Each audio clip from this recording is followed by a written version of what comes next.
गांव के बरामदे पर मिस हल्क और उसकी दादी एक शांत क्षण साझा करती हैं, जो गांव के जीवन की शांत फुसफुसाहट से घिरा हुआ है। सूर्य की रोशनी पत्तियों से होकर गुजरती है, जिससे दृश्य पर एक हल्की गर्मी छा जाती है।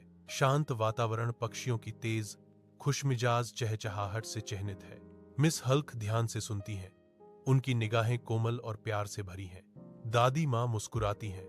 उनकी आंखें कोनों पर सिकुड़ जाती हैं, ज्ञान और स्नेह बिखेरती हैं।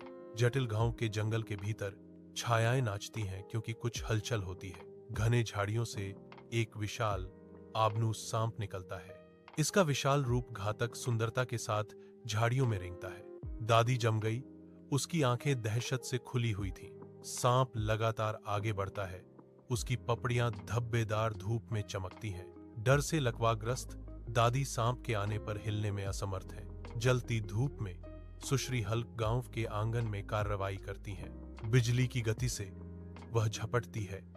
उसकी शक्तिशाली पकड़ सांप की पूंछ को जकड़ लेती है। धूल भरी धरती कांपती है, क्योंकि वह अपने परिवार को आसन्न खतरे से बचाने की तैयारी करती है। उसकी आवाज आंगन में गूंजती है, एक जबरदस्त चेतावनी, मेरी दादी से दूर रहो। ग्रामीणों ने देखा, भय और विस्मय मिश्रित थे, क्योंकि सुश्री हल्क रक्षा के लिए तैयार खड़ी थी।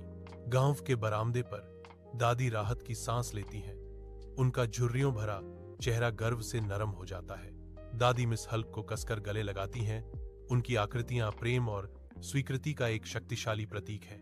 मुझे तुम पर गर्व है, मेरी शेरनी, दादी घोषणा करती हैं। उनकी आवाज भावना से भरी हुई है। पूरा गांव खुशी से झूम उठता है। उनकी आवाजें उत्सव और समर्थन का एक कोरस है। मिस हल्क गले मिलती है। खुशी के शोर के बीच उसका दिल कृतज्ञता से भर जाता है।